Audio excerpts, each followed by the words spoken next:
Yes. You ready? I love me some espresso.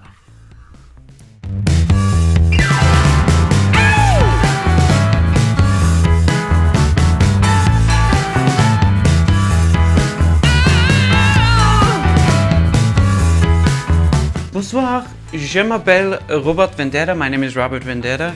And today I'm going to talk to you about my new album. Let's start with the title. The title came from a song by a band called Klondike. A friend of mine wrote it, and just to let you know, Klondike is an amazing live band. Go and see them. And they had this line as just, a part of a lyric, and I thought, all by his hands himself is just too good to be just a line in the lyric. So I felt like using it for something. So I used it as a tour title first. I was doing solo gigs, so I just called it the All By His Hands Himself tour or something like that. When we were mixing Had It Out of My League, I started thinking about what to do next, and I wanted to do a concept album, with strong lyrics and a strong story. So I chose All By My Hands Himself as the title, and I thought that all the songs on the album should be like, chapters of a book or scenes in a musical. Like, it shouldn't be like all the 12 songs about heartbreak, but certain parts of the story. So that's what I did. And I also thought, if I'm gonna call the album All By My Hands Himself, I better play a lot of stuff by myself.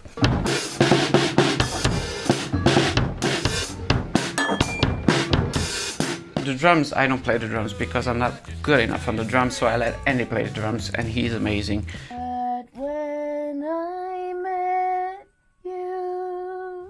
And then just for richness of the background vocals, Andy and Christelle did some of the background vocals, but I did the rest. I just recorded the whole thing in my own studio, and of course the pandemic came, so I couldn't work with other people. I wanted a string quartet, but I couldn't, so I had to program the strings. The album, I mixed it with Lars-Erik Humberstad, and he also mixed Had It Out of My League, Lars-Erik Humberstad. And he's amazing. I mean, it's a secret, he has no idea how good he is. And we fit together perfectly because, he knows stuff I don't, and I know stuff he doesn't know. So it's a perfect match.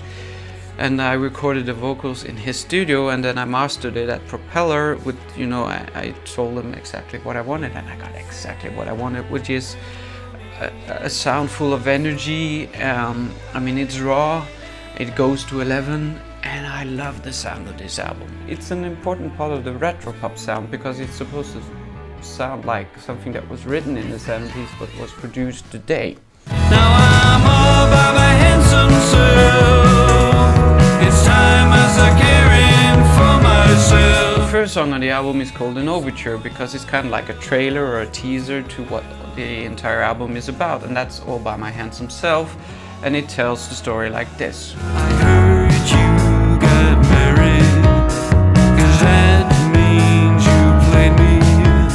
Still I hope he treats you well, like I would do. 'Cause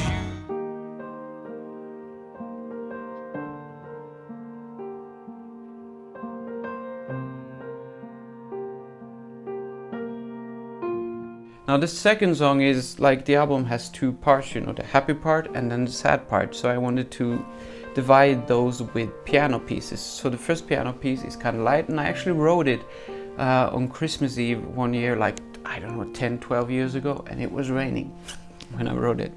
So that might have, inflected that piece. You're so nice, oh you Colombian. We start off with Colombian Spice, which I hope you know. The song about, picturing yourself at an Airbnb hotel kind of stuff. You're waiting for the hostess, she comes out of the elevator and you see her, and all of the muscles in your body just go like, wow. So that's that song, and then the fourth song is this song. I believe in you.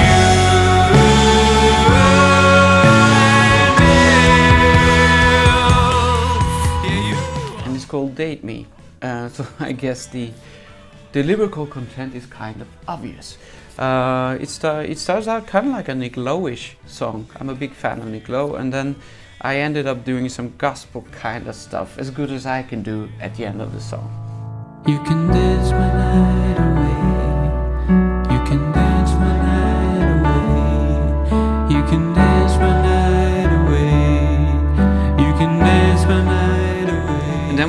song I wrote about 2 years ago, which I can tell, or I think I can tell, because there's something about the phrasing in the song, the melody, that reminds me a lot of like Selena Gomez, Ariana Grande, which are artists that I listen a lot to these days.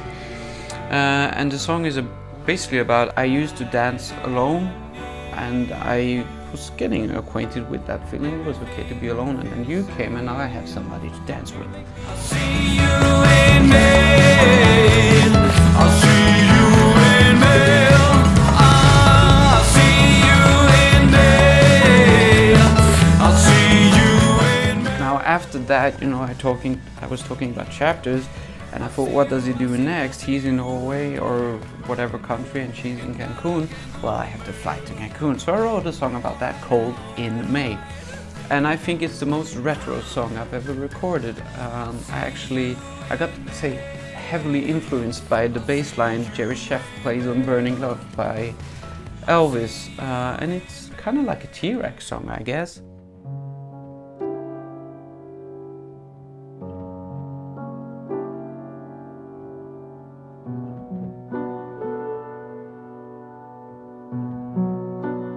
Now we come to part 2. So we start with an intermezzo in B minor that I actually wrote at like this camp thing with like a lot of young artists and musicians and stuff, and they were like nagging me about, you know, you keep playing the same thing, do something else. And I was just like, hey, I'm trying to write a song over here.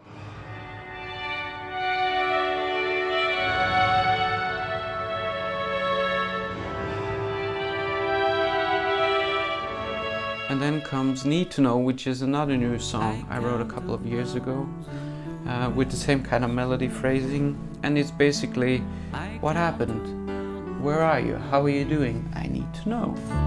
Friends say it's all on the game of love.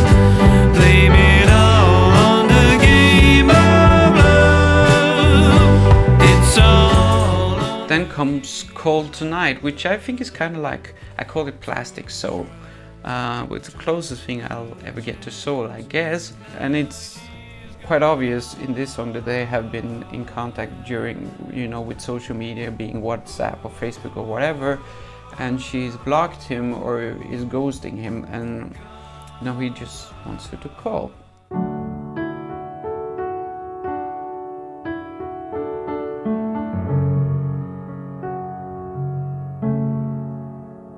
And then we get into kind of slow ballads, piano-wise.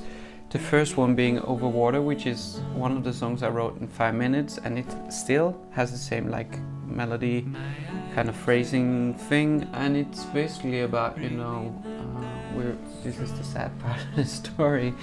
It's basically about him looking back, trying to figure out what he did wrong. But he doesn't know what it is because she won't tell him. And if it's over, can't you let me know? If it's over, you should let me know. Then comes If It's Over, which you also know, which is an old song I actually wrote in Mexico the first time I went to Mexico, so I guess 2007, 2008. And he's just reaching out and say, "Could you just at least tell me it's over?"